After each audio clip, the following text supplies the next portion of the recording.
Caro amigo do Instituto Plínio Corrêa de Oliveira, estamos aqui no Simpósio de Estudos e Ação Contra-Revolucionária, promovido pelo Instituto Plínio Corrêa de Oliveira em São Paulo, durante esse carnaval.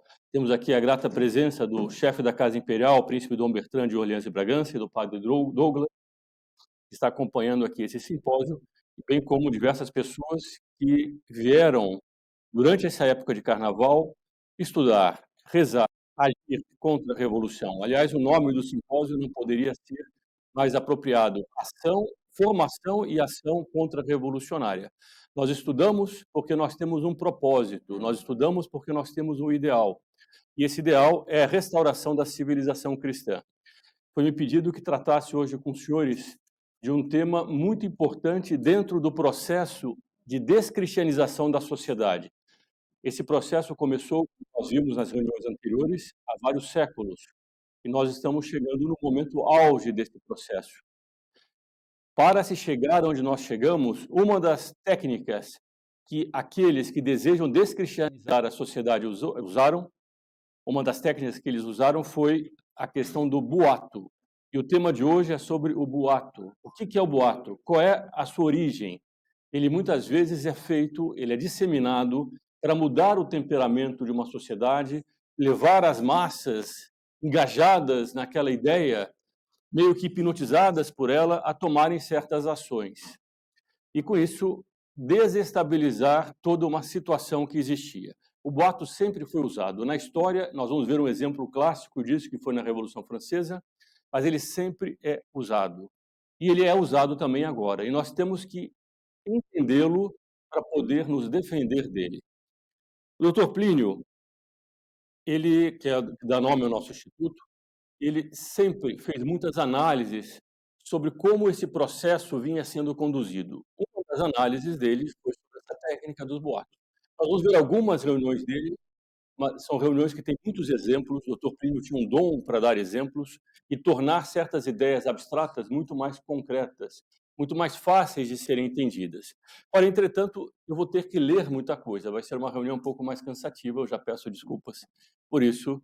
Seria mais fácil simplesmente não precisar ler, mas há tanta doutrina e há tantos exemplos que convém nós analisarmos para que os senhores que estão aqui, e bem aqueles que estão acompanhando pela internet, possam ter isso muito mais claro.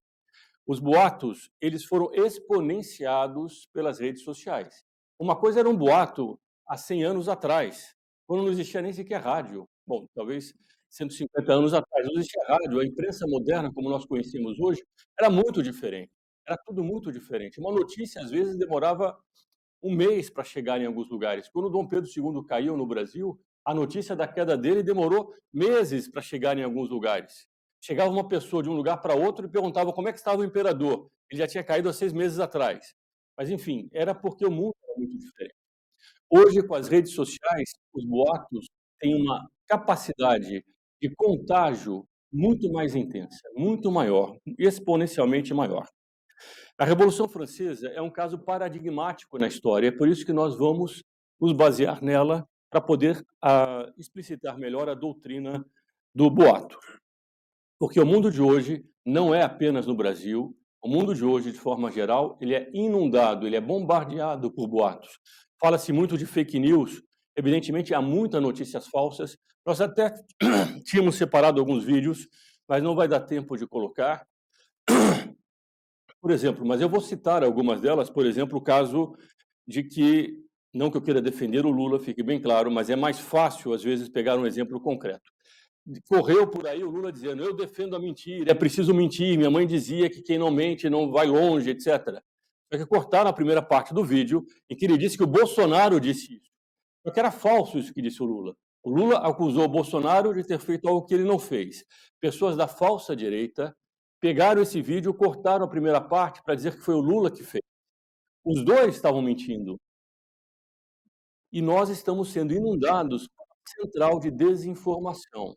A Rússia tem as fazendas deles de desinformação, não sei se já viram isso, são centrais de computador, tem fotos disso, a China também tem. É um prédio enorme como esse daqui, cheio de computadores, encarregados de espalhar boatos pelas redes sociais. São, muitas vezes, máquinas que ficam através de algoritmos, porque tem um propósito E esse é o ponto mais importante, isso não é aleatório. Não achem que é uma senhorazinha qualquer que na casa dela cortou o vídeo para fazer um boato. Não foi ela que fez isso. Isso tem um propósito. Esse propósito tem, portanto, uma finalidade. A palavra propósito significa que ela tem uma finalidade. Nós temos que estudar qual é essa finalidade que vai levando as pessoas a fazerem certas coisas inimagináveis. Na França, pouco depois da queda da Bastilha, houve o Grand-Père, o Grande Pânico. A França era conhecida como a civilização da douceur de vivre, da doçura de viver. Se eu não me engano, foi Talleyrand que dizia que não conheceu a doçura de viver quem não viveu na França antes do Ancien Regime.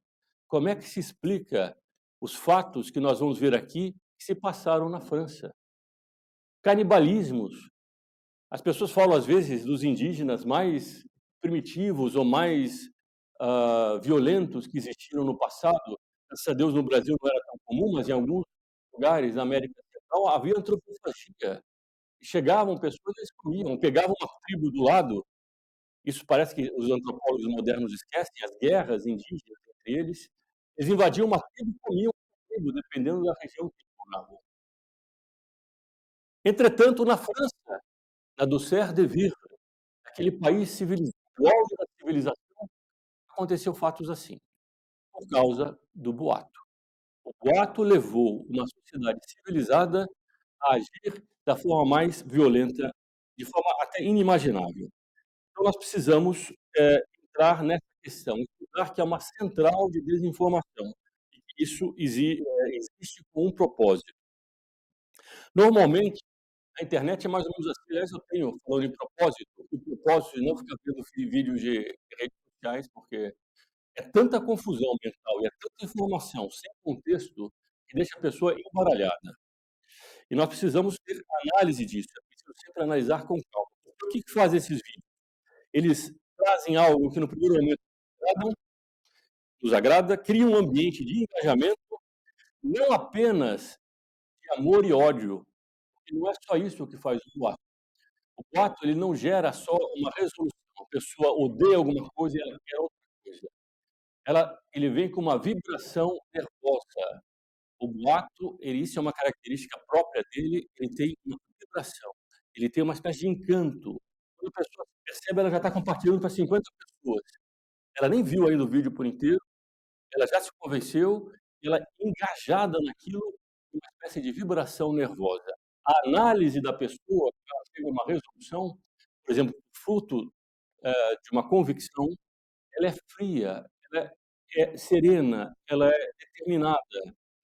O ato gera o contrário, gera uma reação espontânea, imediata, vibrada, que leva a pessoa ao engajamento, de forma diferente do que é, por exemplo, o convencimento em relação à doutrina católica. Alguém chega e diz: "Deus existe", não sei o quê, tá. A pessoa ouve aquilo, ela começa a tomar resoluções, ela começa a querer mudar de vida, é uma coisa, metódica, nada, é uma coisa na pessoa. Agora não, quando que chega cheia de emoções, ela não está tomando uma resolução, ela está sendo levada de fora. Essa é uma característica diferente. O ato empurra a pessoa de fora para dentro e faz com que ela reaja, não por uma convicção interna, fruto do raciocínio, mas por uma sensação que a hipnotiza e que a leva a levar esse boato para outros lugares. Bom, nós estamos hoje, como nós comentamos, numa situação muito pior do que era antigamente, por causa da civilização da imagem. Os homens hoje são muito mais suscetíveis, primeiro, das emoções fortes. Por outro lado, nós vivemos uma civilização que já foi chamada por um papa, se não me engano foi Paulo VI, de civilização da imagem. Tudo é imagem. E a imagem tem uma força que o simples livro não tem, porque a pessoa está vendo com os próprios olhos. A pessoa está olhando o fato, só que o fato não tem contexto. E fora do contexto, qualquer coisa é alterada. Qualquer realidade é alterada quando se muda o contexto. A imagem produz esse efeito. Eu acabei de ver, ele disse tal coisa, só que ele não disse tal coisa. O corte que foi feito na imagem produz a impressão de que ele tenha dito tal coisa. A imagem faz exatamente isso, faz com que a pessoa acredite que ela está vendo a verdade, porque são os olhos dela que estão mostrando. Então nós temos enfim, não vamos entrar em todos os detalhes, nem haveria tempo. Nós temos 1 hora só para essa conferência, as pessoas ficarem bastante cansados, mas eu espero que pelo menos no final fiquem também mais precavidos em relação aos boatos. Se poderia explicar todo o problema do marketing moderno do século XX, a maneira como há uma espécie de exagero e saturação da propaganda, a propaganda depois leva ao ceticismo. São esses movimentos pendulares da história. Aqueles que estavam na sede nossa, Stella Matutina, ontem, nós comentamos sobre a questão desses movimentos pendulares. É muito comum a revolução, esse processo de descristianização, puxar de um lado para jogar e vai produzindo, ora, um engajamento muito grande, depois uma descrença em tudo. Então, nada é verdade. Já não acredito em mais nada. Não, o Lula disse que a mentira é bom? Não, ele não disse. Ele não disse naquele vídeo. Agora, o vídeo verdadeiro, ele nunca negou, porque é verdadeiro, em que ele dizia, no Instituto Lula, eu viajei o mundo inteiro, inventando números da fome que não existiam, inventando abortos clandestinos, ninguém sabia que era verdadeiro. Esse vídeo que é verdadeiro não engaja, porque não tem a vibração nervosa que tem um vídeo falso. Quando é o vídeo verdadeiro, aí não espalha como deveria espalhar em relação àquele vídeo falso, por causa também desses movimentos populares. De um lado, o vídeo verdadeiro não tem a carga que tem a mentira e essa espécie de hipnose, e do outro, as pessoas começam, porque alguém usa de falsas informações, a querer não acreditar que aquilo é verdadeiro. Então, quando alguém diz, o Lula usou da mentira para espalhar a fome, dizendo que a fome no Brasil era tal e tal coisa, e que ele reconheceu, não, isso é fake news, eu já li que é fake news. Ele está falando de outro caso, ele não está falando do caso verdadeiro. Então, no caso das eleições do Brasil, muito se usou em relação a isso, deixando as pessoas inseguras em relação àquilo que de fato acontecia. E vai produzindo o que nós podemos chamar de uma confusão mental.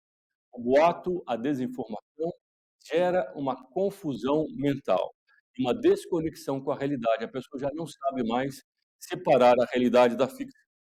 Vamos ver um pouco dos estudos de caso e depois dos exemplos que o Dr. Plínio dá. O primeiro caso que nós vamos ver, aliás, é o caso principal dessa reunião, é o Grand-Père, o grande pânico que houve durante a Revolução Francesa.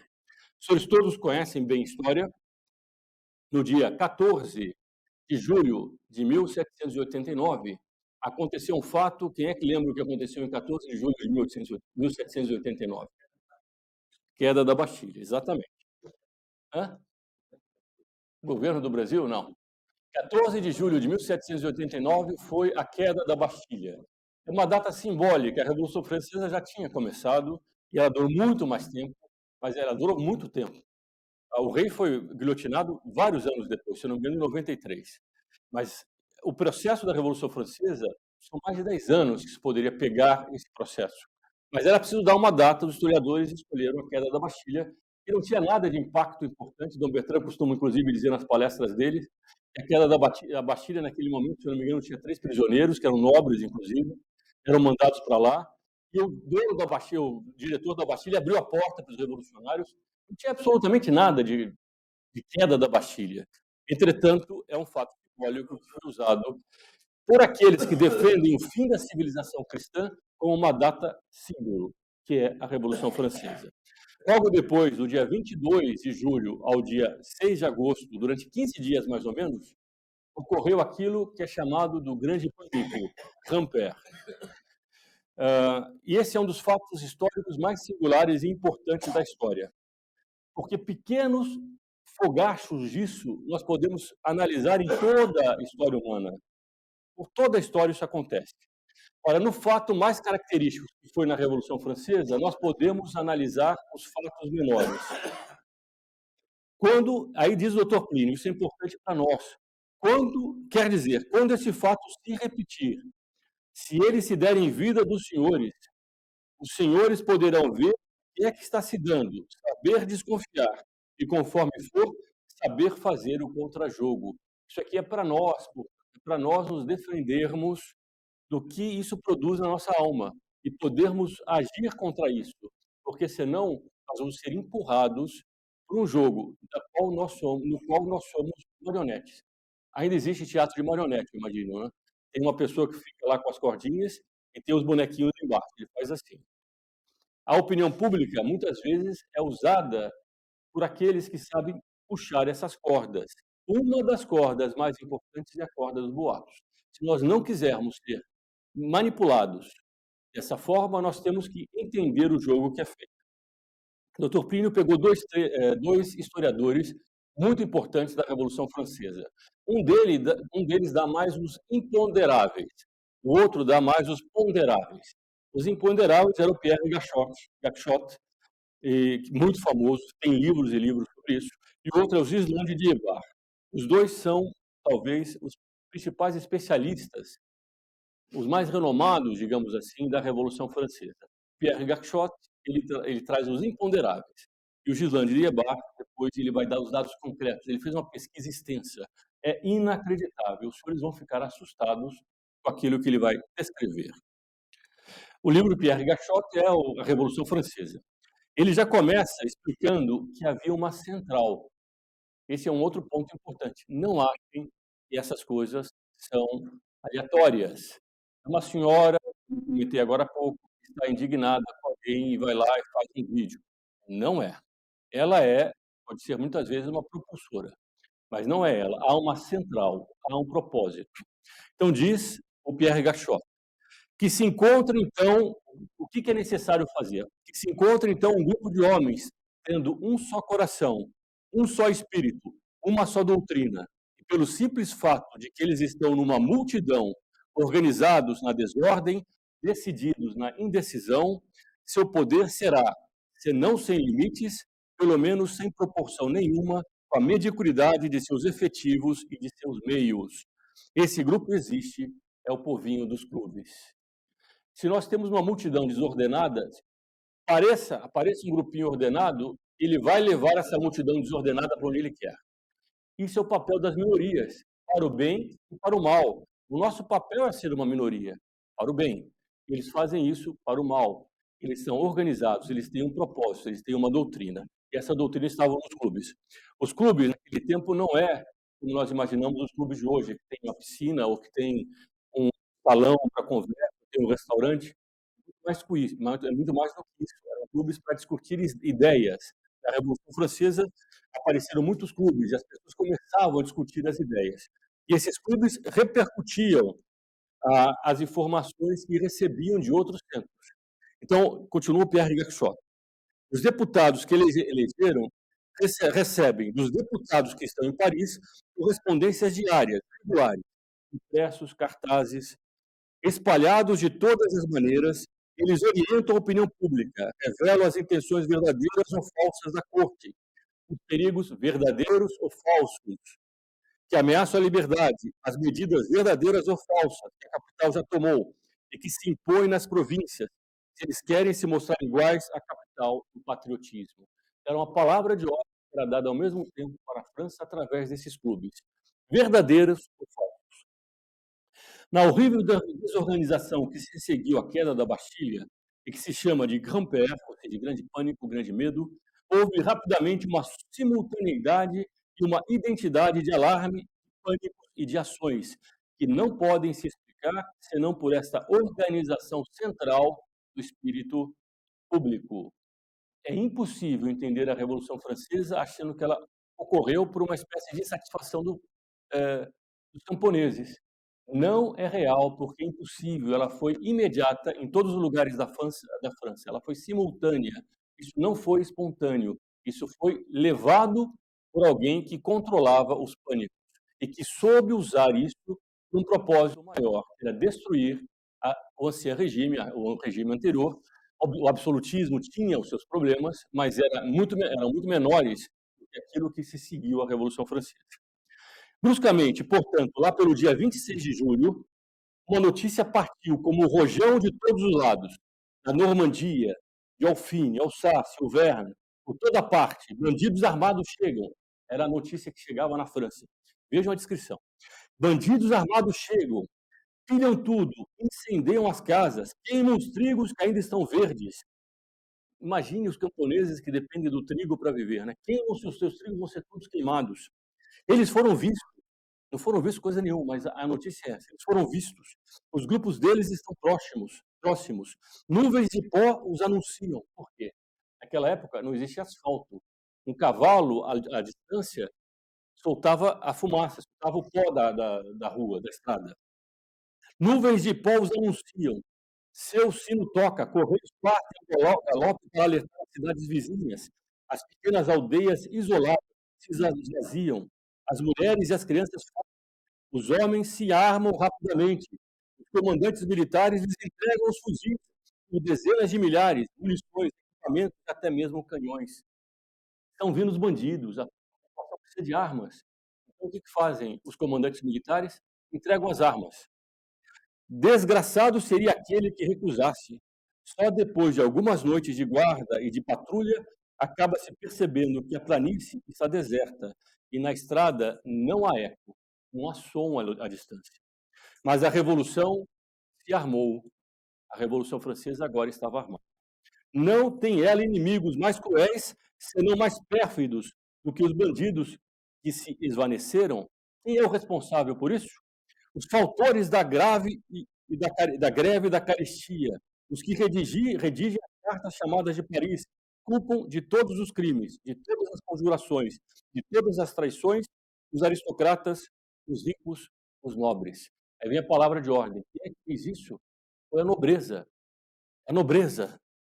E eles estão todos armados, e eles estão todos naquele momento psicológico dessa vibração nervosa. Da parte, as abadias foram pilhadas, as casas destruídas, as propriedades foram assaltadas, tiraram tudo o que tinham. Os camponeses sublevados pretendiam não ter, em recriminação, eles diziam que só queriam os direitos feudais, dos quais eles aniquilavam os títulos. Eram direitos que vinham desde a Idade Média, eles iriam cortar os títulos. Então, o pretexto era esse: vamos romper os títulos feudais. Mas, com os pergaminhos, esses títulos eram em pergaminho, eles queimavam os brasões, os castelos e, às vezes, os castelões. Aos trabalhadores manuais e aos jornaleiros, forma de trabalhador que trabalha durante o dia, se juntaram se juntaram para os conduzir, esses vagabundos que andam de um lado para o outro, sem ter nada de fixo, rodando, e os fugidos das prisões, roubos, torturas, assassinatos. É uma tempestade de crimes e de destruição que passa sobre a França. Vejam só, isso é uma espécie de nuvem de gafanhoto, gerada por um boato, gerada por boatos organizados com um propósito. Diz o doutor Plínio aqui: eu não sei se exprimo bem uma pirueta de agitação magistralmente bem feita, e, a meu ver, também magistralmente descrita. Entretanto, diz o doutor Plínio, eu tenho dúvidas sobre a integridade dessa descrição.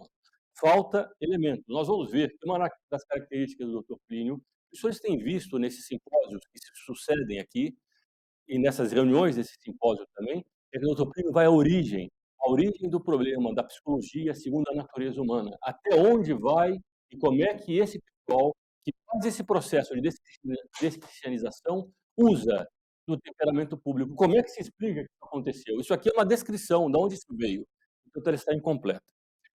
Vamos analisar bem a máquina. Ela não é feita apenas para que o povo tome conhecimento de fatos e de comentários, essa máquina do boato. Ela cria, no ambiente de cada um, interesse. O doutor Plínio já começa a dar digamos, uma pequena visão do como funciona o espírito humano. Porque mora no ambiente de cada um homem capaz de despertar e de manter vivo o interesse em torno de certos temas. Bom, agora vamos, antes de entrar nessa questão da psicologia humana, vamos ver a descrição de Diebar. O livro dele é a história da emigração. A imigração era um fenômeno em que nobres fugiam da França. Ele escreveu um livro sobre isso. Eles emigravam para fora. Diz o Diebar, na horrível desorganização que se seguiu à queda da Bastilha, e que se chama a Grand-Père, houve rapidamente uma simultaneidade e uma identidade de alarme, de pânicos e de ações. Bom, isso aqui é da página anterior. Bom, vamos então entrar no Diebar.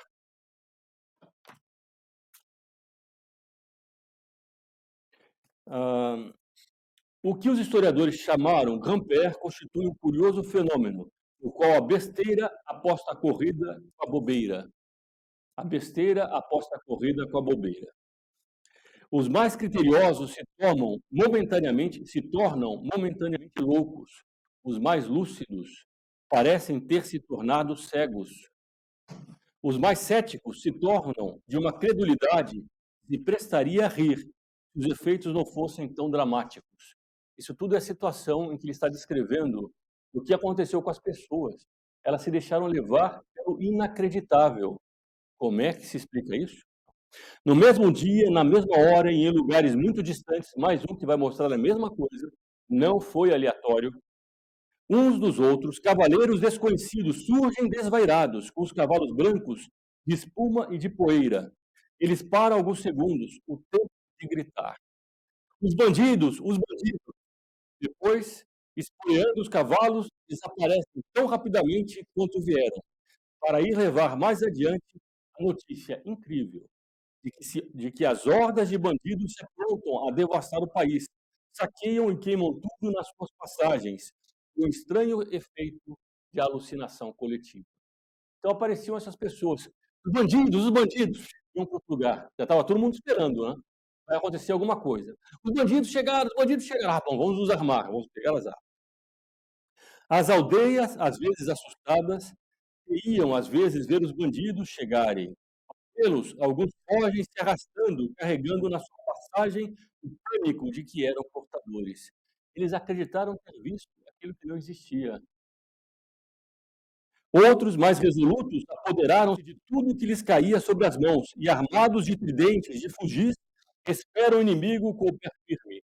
Eles esperam longamente, porque ninguém vem. Exceto um carro de viajantes. No nervosismo do momento, a gente vai a um pouco, um rebanho de carneiros que, de longe, se torna uma tropa de soldados. Vejam a situação psicológica que a pessoa está. Carneiro é o animal mais manso que se pode imaginar. Nosso Senhor preparou o Cordeiro de Deus, Agnus Dei. Entretanto, aqueles carneiros, no momento do pânico, era uma tropa de inimigos que avança, por causa da poeira que eles levantavam. Hoje, aquela poeira era a prova, os bandidos estão chegando. Em certos lugares, imaginários, ingleses se aprontaram para desembarcar. Em outros lugares, aristocratas reunidos para enforcar o povo.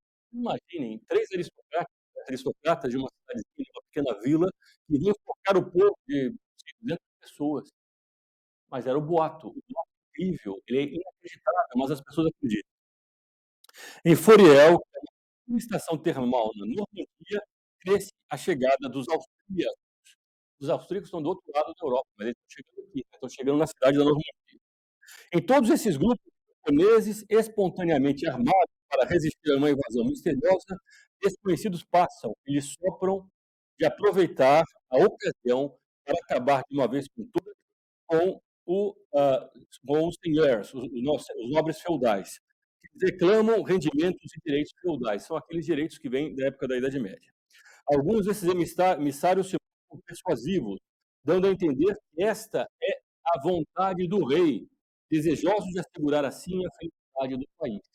Então, para esses camponeses, o rei quer pegar esses nobres são culpados.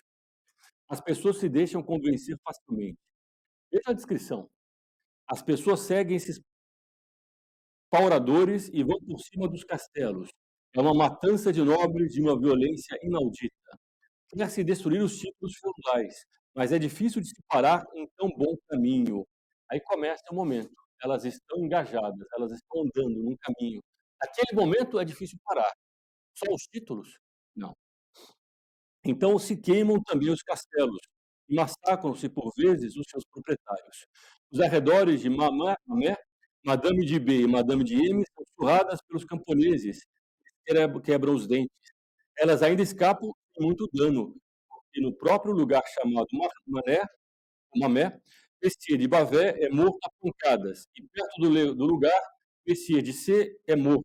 O velho conde de Falconier é queimado vivo. O tenente adjunto ao prefeito de Man e seu genro, Messier de Montesson, são apreendidos pelo povo e assassinados. Suas cabeças cortadas pelo serralheiro. São levadas em música pela aldeia. Em Bayonne, os castelães e seus convidados são mortos, depois que lhe cortou o nariz e as orelhas. Bom, a coisa vai longe. Em Bonnetable, a condessa de Cour é perseguida por camponeses pelo campo sem que ninguém ouse lhe dar ajuda por medo de represálias. Essa parte de Man, entretanto, é famosa pela doçura dos costumes de seus habitantes.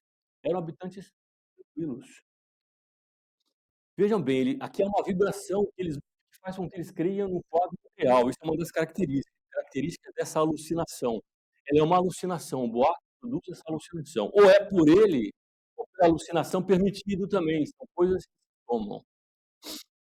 Em Cannes, o Messier de Bessans é cortado em partes. Uma mulher devora o coração dele. O prefeito chamado Rie conhece destino idêntico. E 50 camponeses investem contra o mosteiro de Luxeuil e pilham a abadia completamente. Se bem que o abade, comendatário que reside lá depois de 56 anos, seja benfeitor do país. Acompanhado de um de seus amigos, o conde de C, o abade é obrigado a fugir e se refugiar em Compiègne, onde os habitantes, temendo ser comprometidos, o obrigam a sair. Seu carro é perseguido por 200 enragés, dos quais escapam com muito trabalho. Os enragés são aqueles radicais que estão furiosos, eles estão tomados por isso. Né? Ele era um benfeitor do país. Entretanto, por causa do pânico, ele teve que fugir. Quando o conde tal quer voltar para a casa dele, ele é acolhido pelos brados de morte à nobreza. Sua mulher se encontrava no castelo Jovier, que era a casa da família. Assiste ao saque da propriedade rural e se refugia no lugar onde se guardam grãos feno. Enquanto a duquesa de Clermont-Tonnerre não deve sua vida senão à intervenção de um regimento de caçadores. Na Fonte-Comte, os amotinados saqueiam uma dúzia de castelos, entre os quais o da princesa Tal. Em Sancy, o de Messier de Menière, o qual eles tocam fogo. Não contentes de destruir ou de queimar, os bandidos detêm os proprietários.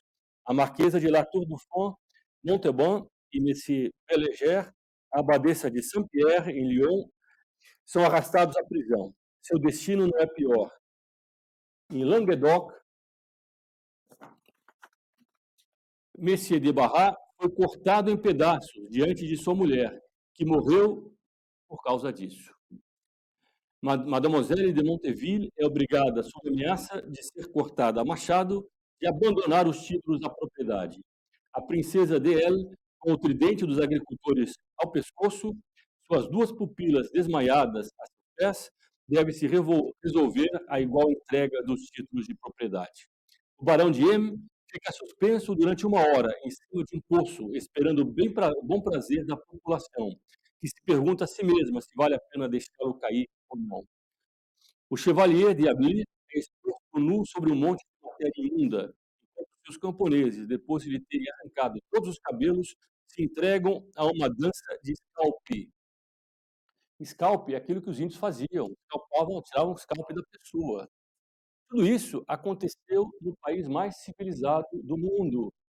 A França, de 1789, era o país mais civilizado, era o berço da civilização. Nesse momento, por causa do Quimper, aconteceu uma histeria coletiva. Em Saint-Ange, o vigário prega a violência. Aí vem o tema de que são aqueles que foram também lançando os boatos. Esse daqui fazia parte, ele certamente assinou depois a Constituição Civil do clero. A parte do clero aderiu ao iluminismo, a Voltaire, aliás, parte da nobreza também, boa parte. Infelizmente, Voltaire entrava na corte e soltava as ideias, o veneno do iluminismo.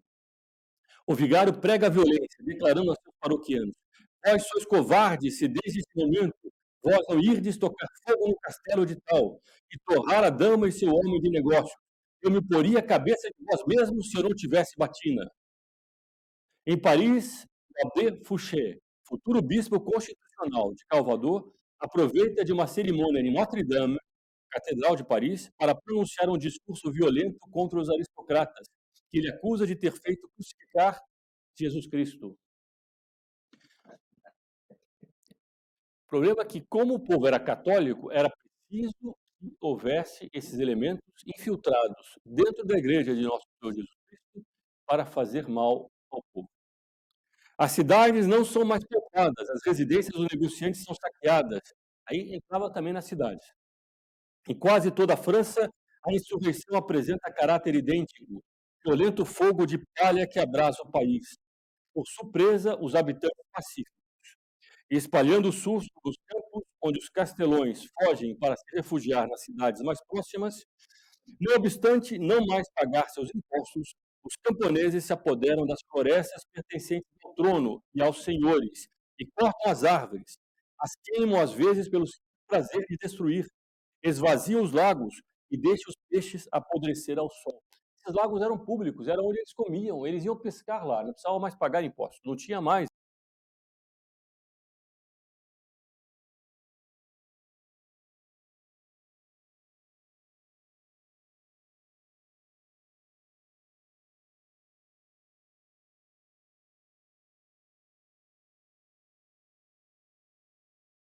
do quadro estranho de um povo famoso por sua amabilidade, pela sua gentileza, pelos seus costumes suaves, a douceur de vivre, que havia antes da Revolução Francesa era famosa.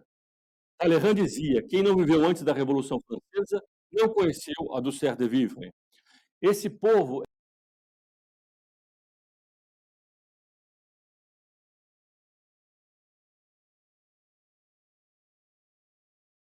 e se porta precisamente como canibais índios da floresta. Quer dizer, Nóbrega e Anchieta não estavam sujeitos a riscos maiores nas mãos dos tamoios do que estava sujeito o nobre nas mãos de bandidos desses. Essa mudança de psicologia é a causa de tudo. E a gente deve se perguntar qual é a razão dessa mudança de psicologia. Aqui entra o que nós devemos fazer. Da onde isso veio?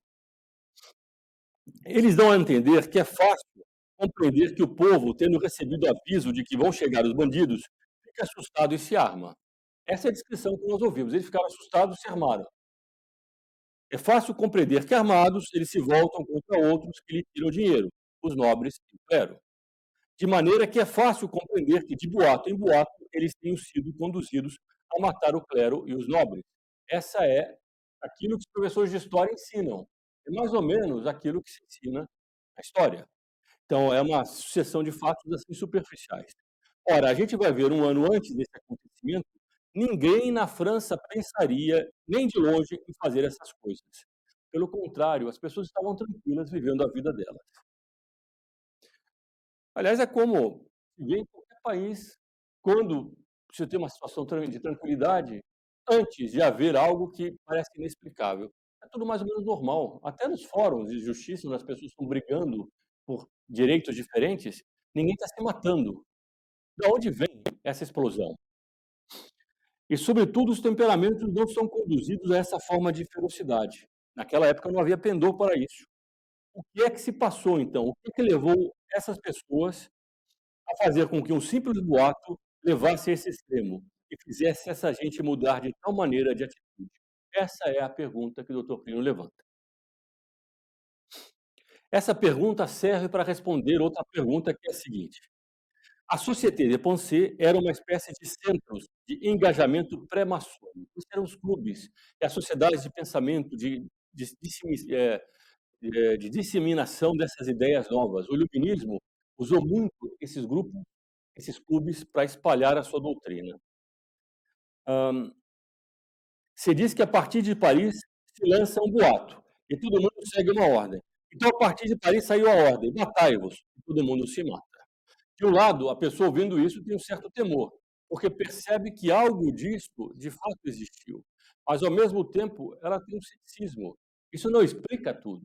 Não é possível porque alguém chegou e disse: matai-vos, vai lá e começa a destruir tudo. Ah, não, eu vou pegar agora a arma e vou começar a matar aquele que até um ano atrás eu admirava, aquele padre que eu ia me confessar, aquele nobre que foi meu padrinho de batismo e de casamento. Não foi por causa disso só. Ainda que exista essa Société de Pensée, ainda que exista esse clube, isso não responde o problema. Não foi isso que levou à Revolução Francesa apenas. Isso é uma parte do fato. Quer dizer, o que se passou? A máquina foi montada para isso, mas a máquina, antes de espalhar os boatos, antes de espalhar as notícias, a ação dela foi presidida pela divisão de um estado de espírito. Esse é o ponto mais importante. Ontem os senhores viram a Revolução Tendencial. Professor Luiz Guilherme Arroiave, tem muito disso. A tendência prepara a mudança das ideias, mas há algo anterior até mesmo às tendências, que são esses estados de espírito. Se bem que uma tendência provoca também um estado de espírito. Mas a tendência encontra muitas vezes campo fértil para entrar, porque houve uma mudança de uma mentalidade de um estado de espírito. Sem esse estado de espírito prévio, isso não seria concebível. Com esse estado de espírito prévio, se consegue coisas mais inverossímeis. Aí o Dr. Plínio vai dar outros exemplos. Veja o que ele está construindo. Hoje de manhã cedo eu comentei com alguns, lá na Estela Matutina, o Dr. Plínio não era muito de definição. Então, digamos, a inocência é a castidade, ou a inocência é a reta disposição da alma para Deus. Tudo isso é verdade, mas ela não encerra todo o conjunto da inocência, por causa da pobreza da linguagem que nós fomos tendo depois da Torre de Babel, depois de uma série de pecados, depois de que a humanidade entrou no processo revolucionário, as ideias nem sempre conseguem se exprimir na sua totalidade em palavras e, sobretudo, em conceitos muito simples. É preciso ter um vocabulário muito rico e, ao mesmo tempo, ver o aspecto sobre vários lados, porque com isso e com uma série de exemplos, você consegue entender melhor aquilo que se passou. Um conceito vai empobrecer, a não ser que seja um conceito bastante amplo, vai empobrecer aquilo que se quer dizer. Eu estou vai dando um exemplo. Uma coisa que se passa no espírito humano, e aqui comenta o Dr. Plínio, é a questão dos espaços vazios, dos grandes espaços vazios. Veja o exemplo que ele vai dar. Eu gostaria de dizer que há uma coisa no espírito humano que é prévia ao boato. É o seguinte, para o homem de rua que anda de um lado para o outro metido nessa civilização, há umas certas impressões, vejam, que estão antes até mesmo de uma coisa raciocinada, certas impressões que se formam e que não têm fundamento lógico, mas tem fundamento psicológico muito bem apanhado. Por exemplo, o seguinte, que toda construção muito grande encerra no fundo um certo mistério. Esse mistério é gerado pelas incógnitas da vida que se elevam ali dentro, pelos espaços vazios que ali existem e por outros fatores ainda segundo o espírito do homem e do povo, que faz com que se imagine fantasmas e se imagine, portanto, coisas fantásticas. É muito comum a criança ver uma casa vazia, o que se passa ali dentro? É uma casa assombrada. Ele tem alguma coisa, comenta com outra criança, tem não sei o quê, vamos entrar na casa assombrada. Aí já é algo desse espírito já da formigação que dá, não é? Porque é um mistério, o que tem ali dentro? O ser humano tem muito isso. Notre Dame, imagina o que era Notre Dame de Paris para o homem medieval. Ela é enorme. As casinhas, hoje tem prédios enormes, né? Se você vai à França, está cheio de prédios enormes. Naquela época, a catedral era o centro, era o maior prédio que existia. As casinhas eram pequenininhas. O que é que tem lá naquele espaço tão grande? Aí aparece alguém que lança. Tem um corcunda. Já ouviram falar do corcunda de Notre Dame? Ele nunca existiu, hein? Mas ele preenche o espaço vazio que está ali. O que fez o roteirista? Aqui o doutor Pino vai comentar. O Corcunda de Notre Dame é uma coisa que vai preencher aquela ideia do público, que é um corcunda lá, e que esse corcunda é um personagem mágico. O público não teve essa ideia, mas ele está à espera do romancista e sugira uma coisa à maneira do corcunda, e ele imediatamente acredita. Então, é um estado de espírito prévio, esperando que alguém solte. Então, aquele espaço vazio enorme deixava a pessoa susceptível a algo desse tipo.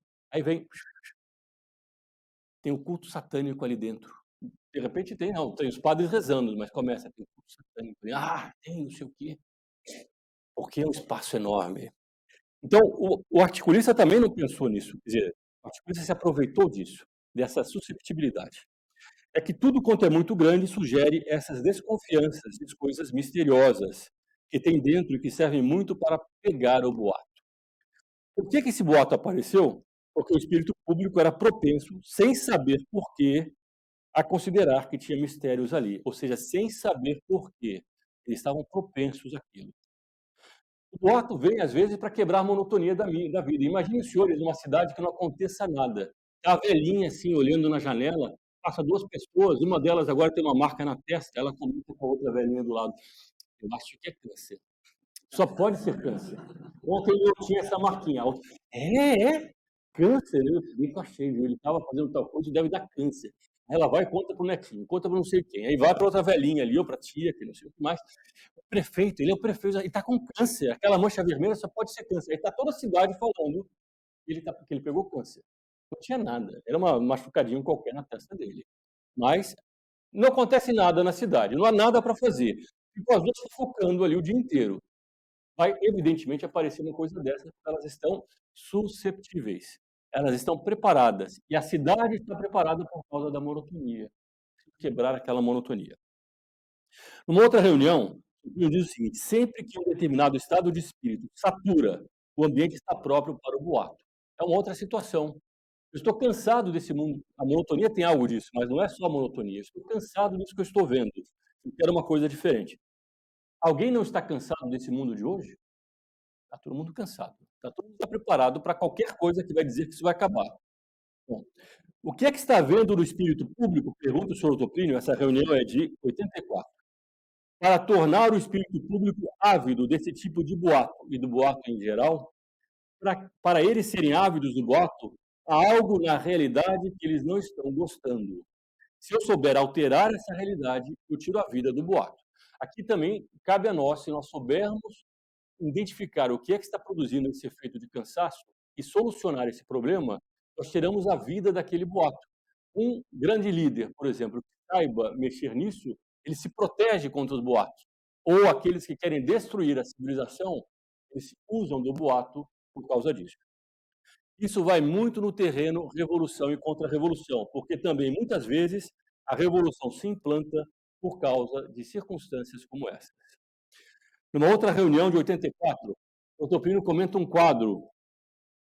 Ele estava visitando o Museu do Prado. Vocês conhecem um dos meus museus mais famosos do mundo, se não conhecem, já ouviram falar, Museu do Prado. Só tem o Museu do Louvre, em Paris, que todo mundo fala. Na Espanha, é um grande museu, o Museu do Prado. E tem um quadro de Goya. O Topino não gostava de Goya, mas esse quadro, ele dizia muita coisa. Sobre até diz, ele até tem talento, não tem dúvida nenhuma. Mas o espírito dele, eu não sou apreciador nem um pouco. Bom, mas o quadro era uma tropa que marchava de costas para quem vê o quadro. Eles andavam no chão com uma lama grossa que formava uma espécie de pirão de terra com água. Já viram o pirão? Pirão é uma coisa pastosa, assim, aquele pirão de peixe, etc. Imagina que vocês estão andando no pirão, né? E que os pés se metiam quase até os joelhos. Os senhores sabem que é muito penoso andar nessas condições. A bota sai, o pirão entra, as coisas mais ou menos desagradáveis sucedem. Bom, a tropa ia andando assim, com o ar meio fatigado. E a tropa se evolando assim, uma grande figura de uma espécie de demiurgo. É um quadro famoso de Goya. Mais feito de ar do que de matéria, meio transparente e meio real, também de costas, mas um titã malfazejo. Corpulento e andando com a tropa, embora as pernas dele se confundissem com as dos soldados e formassem uma coisa só. Embaixo tinha escrito apenas o seguinte: o pânico. Eu me lembro que o doutor Adolfo e eu, de vez em quando, comentávamos o quadro. Bom, às vezes, é um boato que espalha pânico. Então, por exemplo, a tropa está avançando e, de repente, um boato percorre a tropa. Olha que a tropa, quando marcha, não pode andar, mas no meio daquele pirão já era difícil, né? Os que estão avançando vão agora soltar uma bomba atômica do outro lado, atrás deles, eles estão em retiradas, andando vagarosamente. Vão lançar uma bomba atômica. Pode ser irracional, ou seja, como for, mas aquilo, naquele momento, parece estar de acordo com as circunstâncias das quais a tropa anda. Circunstâncias de catástrofe, de desastre, um céu feio, pânico, penumbra, lama. Vai anoitecer, um chuvisco, feio e sujo cai sobre os que andam, e o cansaço carrega-lhes todas as articulações. Fica algo no fundo do espírito de todos, que algo de péssimo vai acontecer. Aquilo não pode dar certo. Todo mundo já passou por isso. Uma situação que o senhor diz, não, está tudo errado, alguma coisa vai acontecer. Eu estou andando, minha bota está saindo, a tropa está avançando. Eles sabem que o general tal que comanda eles é um megão. Mega é uma linguagem que nós usamos no Instituto para aquele que é muito orgulhoso, é um mega, né? Mega solto, ele quer sempre se mostrar. Ele está lá, confortavelmente, soldados ataquem lá e morram, e o outro eu já sei que ele é um megão, que ele é orgulhoso. E dá ordens para ficar bonito para ele. Essa preparação cria um clima para que, se um indivíduo soltar um boato de uma catástrofe verdadeira, uma bomba atômica vai cair sobre nós, pois foi solta a partir de tal cidade, aqui no caso seria falsa, mas parecia como verdadeira, e ela vem voando em nossa direção, que toma aras de verdade, por causa dessa mise-en-scène, por causa desse cenário que foi montado. Depois desse cenário, é muito fácil voltar à história. Resultado, aquele boato forma uma espécie de arco voltaico. Nós temos um químico aqui que poderia explicar até muito melhor o que é um arco voltaico. O Plínio diz o seguinte, ele também não conhece muito bem de física. São dois polos de energia elétrica que não se tocam, mas ficam a uma distância tal que a energia atravessa o ar, sai de um polo e passa para o outro, atravessando o ar, e faz uma fulguração tremenda. A energia que sai de dentro do metal e que passa pelo ar, passar por assim dizer, pelo irreal, ela brilha. Assim também o boato, sai do terreno do normal e brilha, porque é anormal. Vem o boato, vem agora a bomba atômica. Fora do bom senso, à margem da realidade evidente, se constitui evidência fiction, uma ficção de evidência, mas que domina completamente as pessoas. Elas se esquecem no momento, por causa dessa fulguração, das razões de bom senso pelas quais se põe em dúvida a bomba atômica naquele momento. Eles perdem isso de vista e um simples boato voa de ponta a ponta, e como todos estavam sob o peso daquele fantasma do terror, a tropa muda de direção. Ela sai correndo por causa de um boato. Não havia possibilidade de jogar uma bomba atômica numa tropa que já está toda correndo. Ninguém vai jogar uma bomba atômica dessa forma. Mas não interessa. O boato toma conta deles e eles se despertam. Eles perdem o controle psíquico, porque eles estavam preparados pela mise-en-scène, estavam preparados para aquele boato. Um outro exemplo que dá o Dr. Plínio, quando ele tinha 15 anos, irrompeu em São Paulo algo que nenhum dos senhores pegou, foi a Revolução de 24. Em 1924, o Plínio tinha 15 anos. Houve uma revolução aqui em São Paulo e eu estava hospedado em Santos, em casa de um tio e de uma tia. Estava a casa cheia de parentes. Quando, numa determinada noite, em plena notícia da revolução em São Paulo, para um automóvel na porta da casa desse tio. Ouvem-se vozes. Todo mundo já está assim, é uma revolução em São Paulo. Era gente que descia, e era um tio que fazia parte do governo paulista e que tinha fugido para Santos, porque o governo de São Paulo fugira. Burburinho em casa, todos se levantaram. Eu me levantei também. Recomendação: vá lá embaixo, não acendam as luzes, porque de repente a guarnição de Santos adere aos rebeldes e prende o tio tal que está entrando. Vejam o sistema, como é que vai funcionar. Bem, Plínio, vale a pena você ficar do lado de fora do portão, esperando e olhando para ver se vem tropa ou não. Aí o Dr. Plínio não gostou nada da história. Eu fico lá fora vendo ver se tem tropa ou não. O primeiro que vai morrer sou eu. Antes de olharem para mim, já vão dar um tiro, né? De repente chega uma tropa do outro lado, o Mega, quer mostrar serviço, já vai dando tiro, eu estou aqui só parado. Às vezes, é um boato que espalha pânico. Então, por exemplo, a tropa está avançando. Não, isso aqui foi... Desculpa, que eu viro a página e volta para a anterior. À noite, ao longe, o rumor do mar. Eu estava em Santos, então de longe tinha o rumor do mar. Tão agradável quando não há encrenca, mas roncando tais ameaças quando a situação não é garantida. O mar, que é agradável, naquele momento, parece um leão. O vento batia, tinha uma erva doce do lado ali.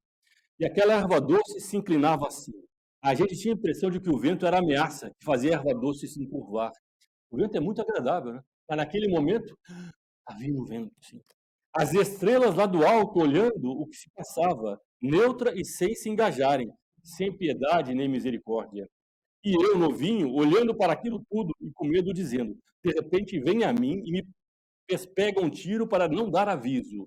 Eu já dou logo o tiro, né? O que é que eu vou fazer? O Dr. Plínio diz: eu não posso tocar a campainha porque vão dizer que eu sou medroso, né? Eu tenho que ficar aqui, mas eu não quero ficar aqui porque daqui a pouco vem um tiro. Ele começa a resmungar, dizendo: bom, eles vão perceber que eu estou resmungando, que eu não sirvo de vigia. Mas logo tiraram ele de lá, ele foi lá para dentro. A senhora, até ele comenta, bom, a senhora F, a minha tia, manda dizer que não é preciso ficar mais tempo aí fora, pode entrar. Naquela composição de ambiente, eu era acessível a qualquer boato. E se passasse um automóvel e me gritasse de brincadeira: olha, ele já vem, aí não tem nada, eu entrava mesmo correndo para dentro de casa. Os senhores estão rindo tanto, diz o Dr. Plínio, porque os senhores sentem que isso tem algo de vivo, e com os senhores se passariam coisas análogas com todo mundo, por causa da mise-en-scène, por causa daquela preparação prévia para se soltar o boato. Essa composição de ambiente, essa composição de lugar precede, portanto, o boato. E é uma disposição de espírito, no caso que eu estou dando, colocada por várias circunstâncias, uma disposição em que pode estar vários espíritos ao mesmo tempo. Então, essa é a primeira característica do boato. É uma composição de espírito que dá nisso, que dá num admitir como provável uma coisa que de si não é provável. Veja que naquele exemplo de que entra um carro e diz: estão chegando as tropas, foi o mesmo fato da Revolução Francesa. Estão chegando os bandidos. A pessoa já estava preparada.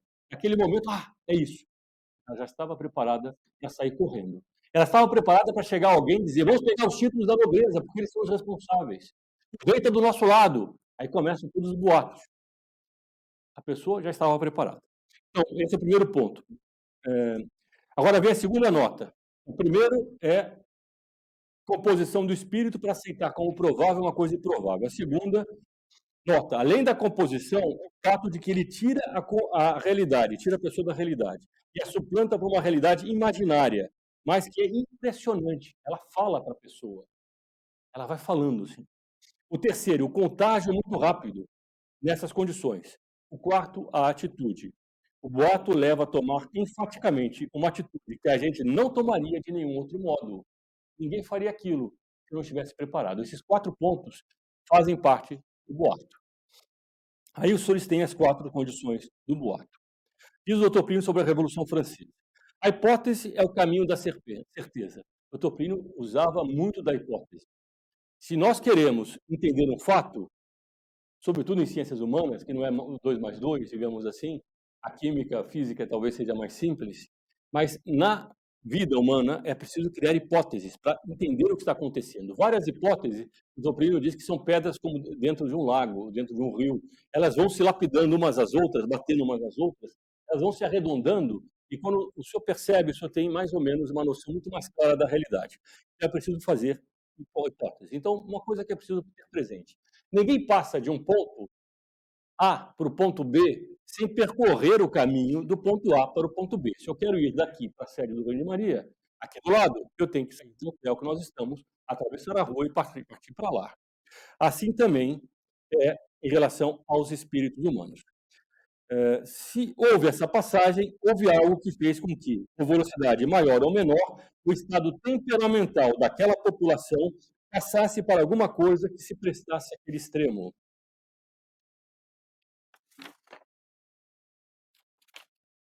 A dinastia, vejam que situação, a dinastia que reinava na França, descendente de Hugo Capeto, reinava sobre a França quase há 1000 anos.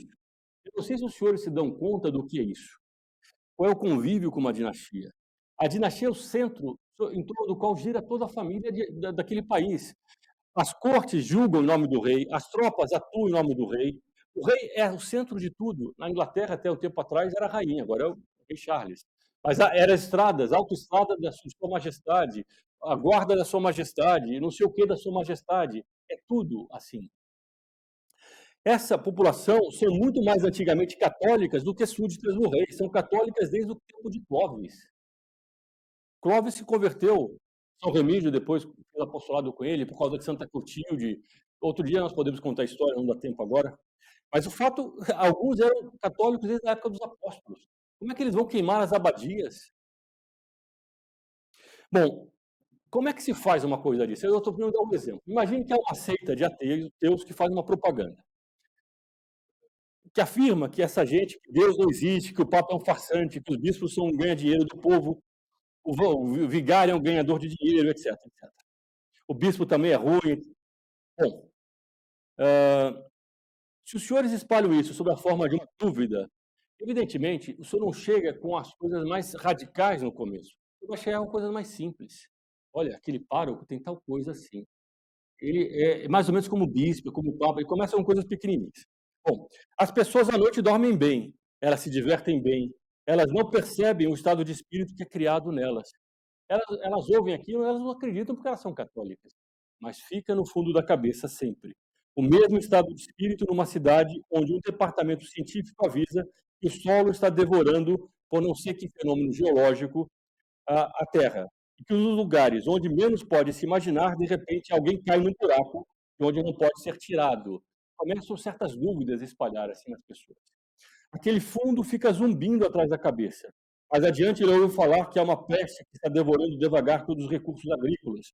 Mais adiante, ele ouve falar que o céu podem cair, de repente, dardos em cima dos homens. Ele está com um estado de instabilidade geral. Veja que aqui é o ponto importante.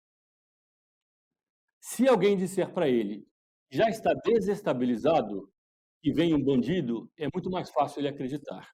Isso se chama, na linguagem de hoje, diz o Dr. Quirino, desestabilização. O sentimento de estabilidade tão necessário ao homem desaparece. E quando desaparece, o homem perde as coordenadas para distinguir entre o boato e a realidade.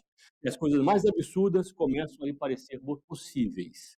As redes sociais fazem isso ao extremo. Então, um largo de tempo de desestabilização produz uma sensação inquieta. Se nós olharmos o mundo moderno, nós vivemos num mundo instável.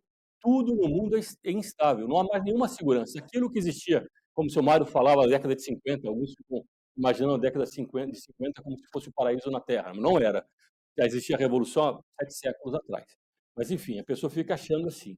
Se comparar com a da década de 50 para hoje, não há mais estabilidade no mundo. Ninguém sabe o que vai acontecer no dia de amanhã. Você está no café, vem um homem-bomba e explode tudo. Aquele Bataclan, quantos foram? 100, 200 pessoas que morreram? Se você está numa praia, que o católico não deve ir nos dias de hoje, pelo menos não nessas ocupadas da maneira como elas estão, vem um tsunami e mata 150 mil pessoas. É o acaso. Tem um louco que entra no colégio com uma metralhadora e começa a matar outras crianças e os professores. Não há estabilidade, crise econômica. Se coloca o dinheiro no banco, o banco vai à falência. O Evangelho, aliás, diz, né? Guarde o seu tesouro onde as traças não comem e o ladrão não rouba. É só a vida eterna, senhores, que nós temos como guardar aquilo que ninguém pode roubar, que são os méritos, são as virtudes. Na Terra, tudo pode desaparecer. E no mundo de hoje, não há mais estabilidade. Nós estamos numa situação propícia ao boato. Os senhores percorrem a história da França e, de algum modo, a história da Europa, vamos dizer, 50 anos antes da Revolução Francesa, pelo menos, os senhores veem continuamente a desestabilização.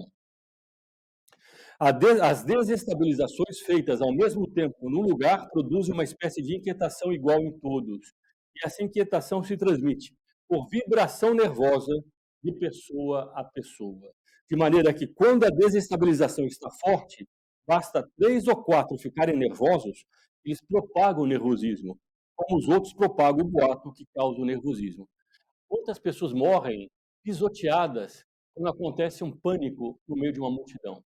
Morrem, e há muitos casos documentados disso, porque 3 ou 4 pessoas espalharam pânico.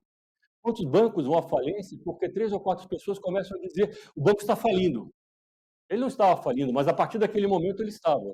É uma profecia autorrealizada, o autorrealizável. Por causa do pânico e do boato, o banco vai falir.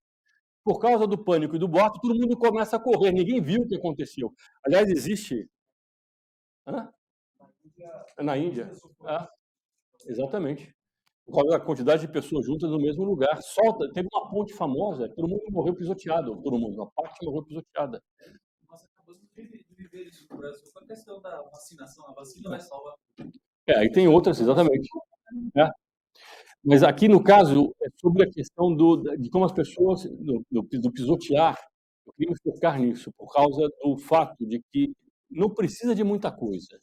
Só tem uma situação em que está tudo preparado para alguém soltar algo desse tipo.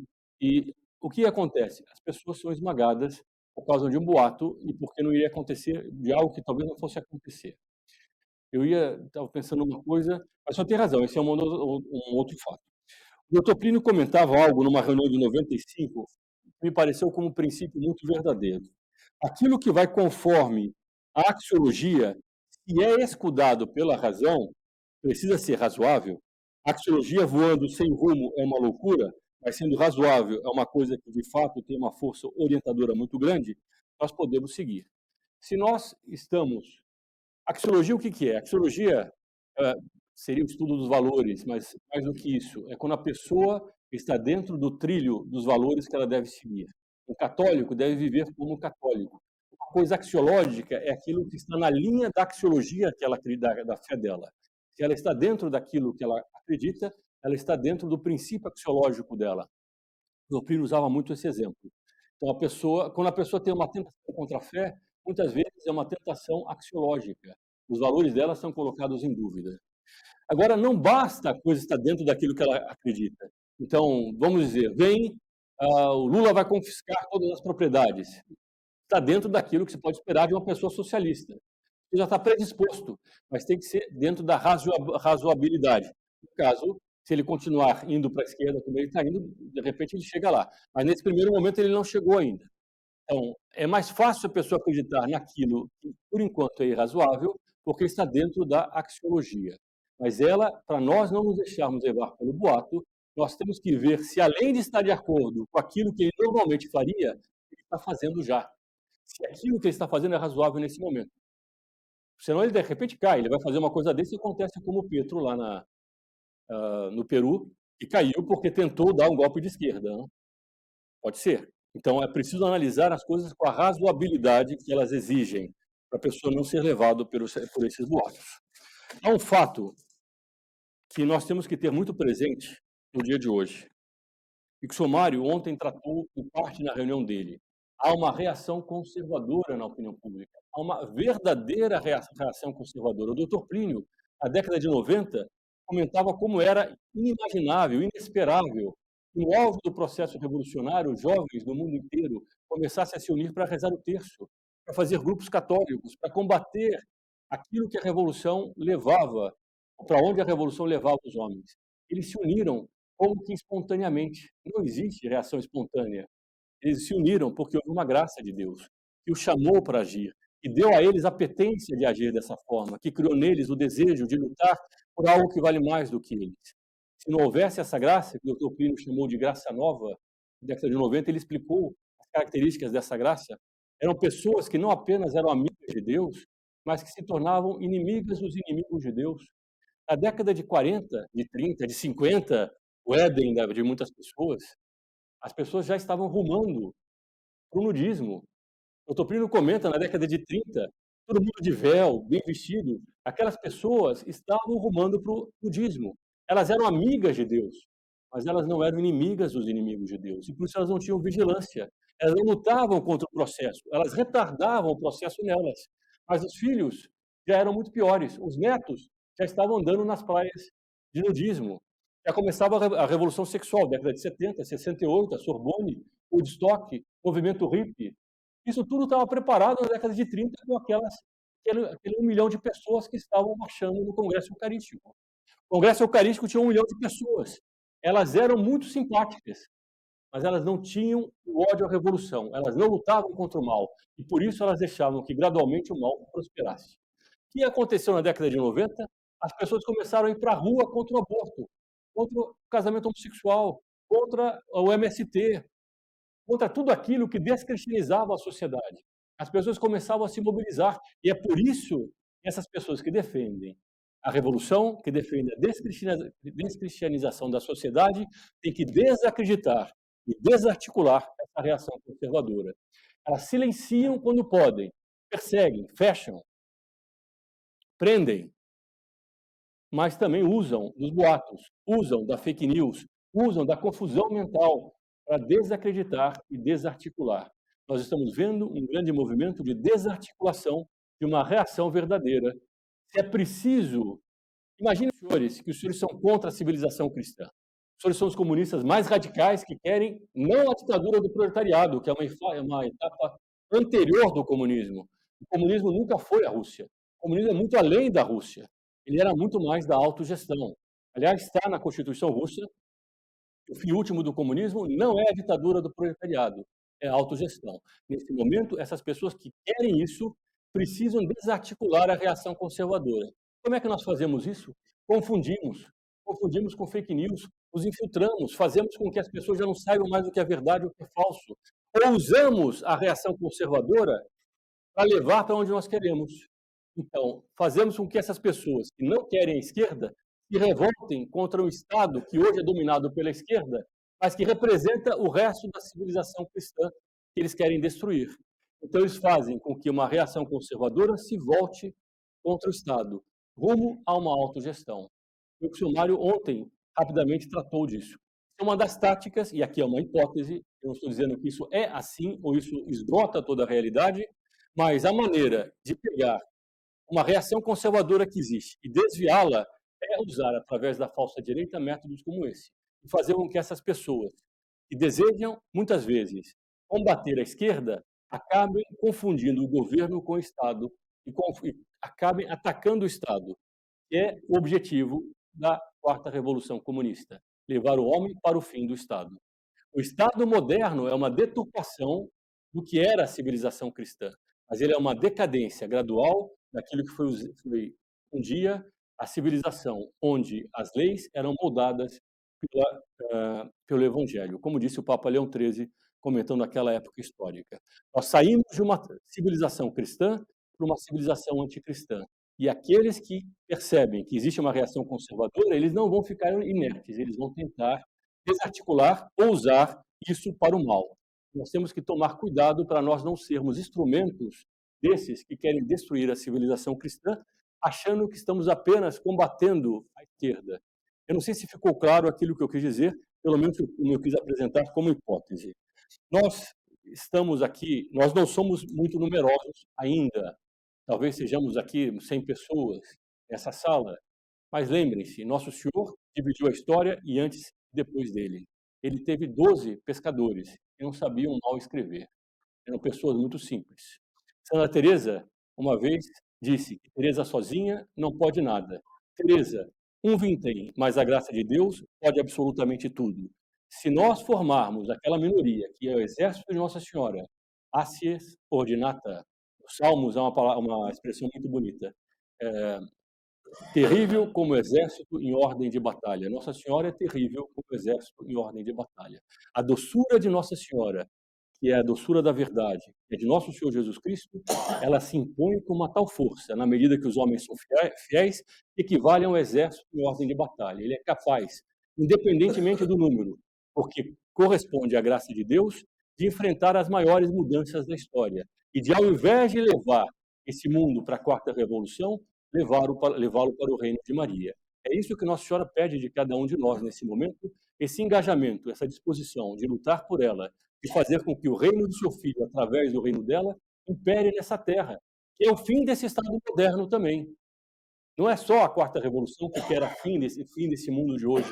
Nós queremos restaurar a civilização cristã.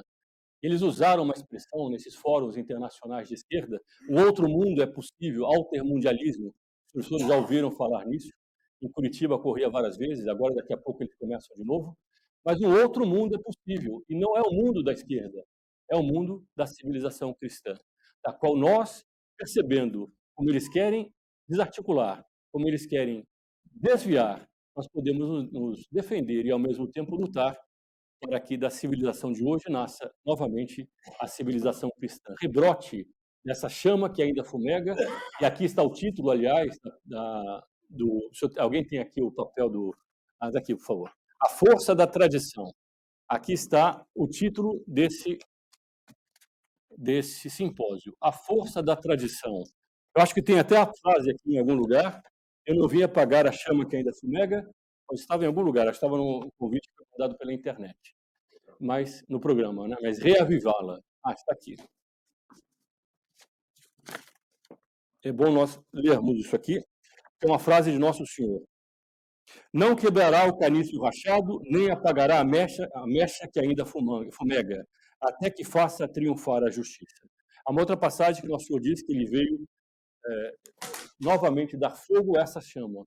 Ele não veio apagar. A tradição é isso. Nós somos os arautos da tradição. Nós somos aqueles que lutamos nessa terra por Nossa Senhora. Cada um de nós que está aqui foi chamado a isso. Não imagine os senhores que estão aqui por acaso, que caíram de paraquedas. A graça atua na alma de cada um dessa forma. Ela os convida, ela os chama, ela os pede. E, ao mesmo tempo, ela dá a força necessária para lutar contra essas investidas que hoje nós somos suscetíveis por causa da civilização em que nós estamos. Não sei se alguém teria alguma pergunta. A razoabilidade é um papel fundamental de blindar a pessoa dessas tendências, disposições psicológicas adequadas. Como é que precisaria ser feito hoje em dia para recuperar esse senso de razoabilidade das pessoas? Isso, até para os conservadores, essa blindagem contra essa se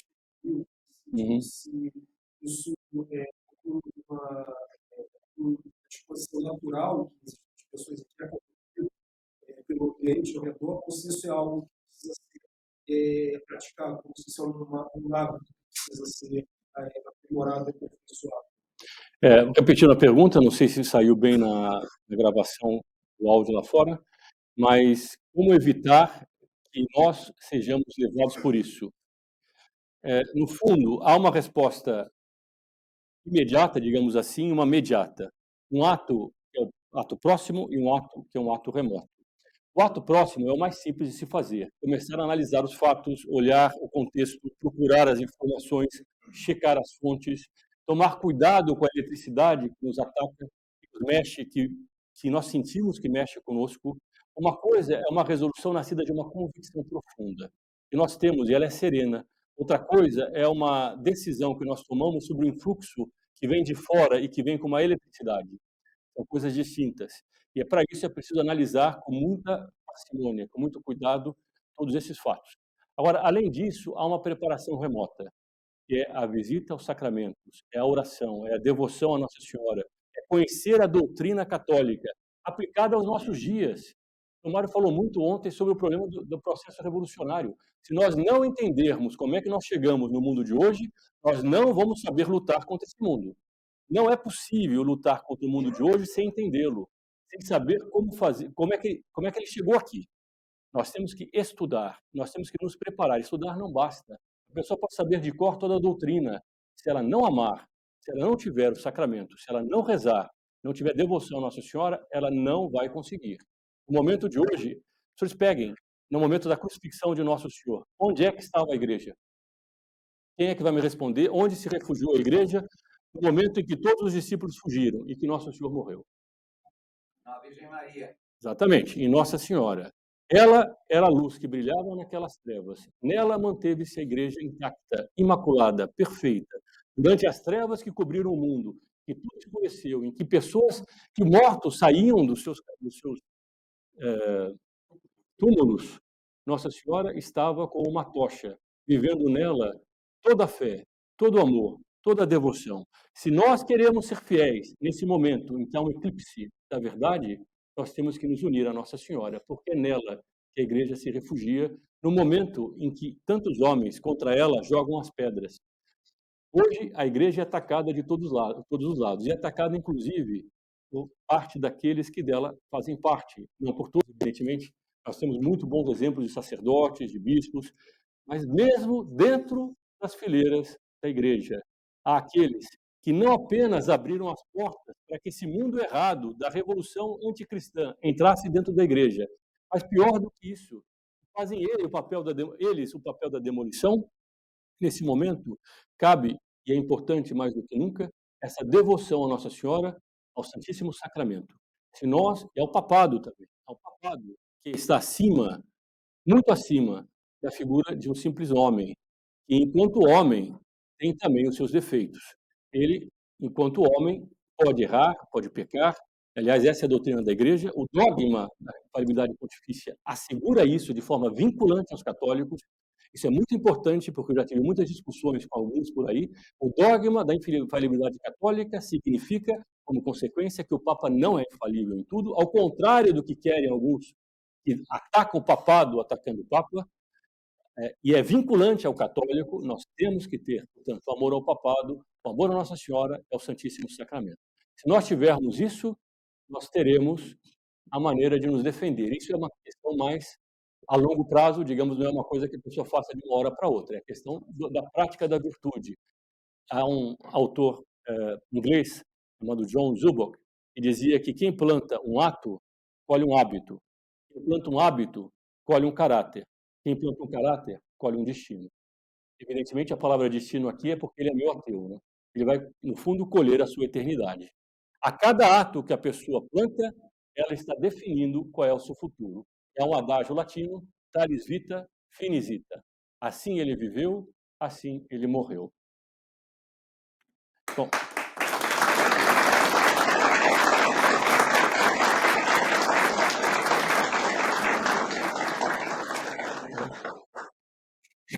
E o Frederico, Viotti, Temos mais um. de contar uma coisa que... Ah, padre, desculpe, não vi o som aí no fundo, padre Renato. Eu penso o seguinte, olha, esse quadro todo não pode faltar uma matiz dele, uma tinta, que é a que esteve por trás tanto da Revolução Francesa, como dos acontecimentos na Alemanha hitlerista, como na Rússia bolchevique. O demônio. Uhum. É o demônio. Exatamente. Porque ele que rompe essas irrupções poderosas dele na história. Uhum. E que encontra em homens e organizações humanas bons aliados. É disso que se trata também agora. Muito obrigado, padre Renato. Eu tinha notado aqui, um dos pontos, antes de falar de Nossa Senhora, era os anjos e os demônios.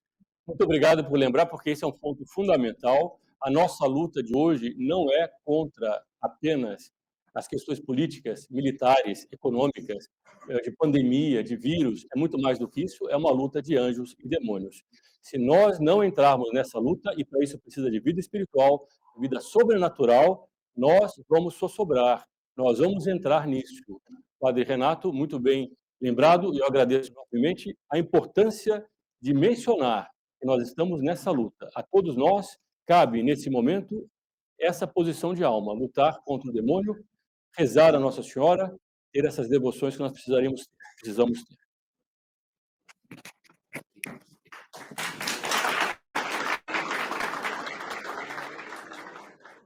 Em nome do Pai, do Filho e do Espírito Santo, a vossa proteção recorremos, Santa Mãe de Deus, não desprezeis as súplicas que nossas necessidades nos dirigimos, mas livrando-nos dos perigos, ó Virgem gloriosa.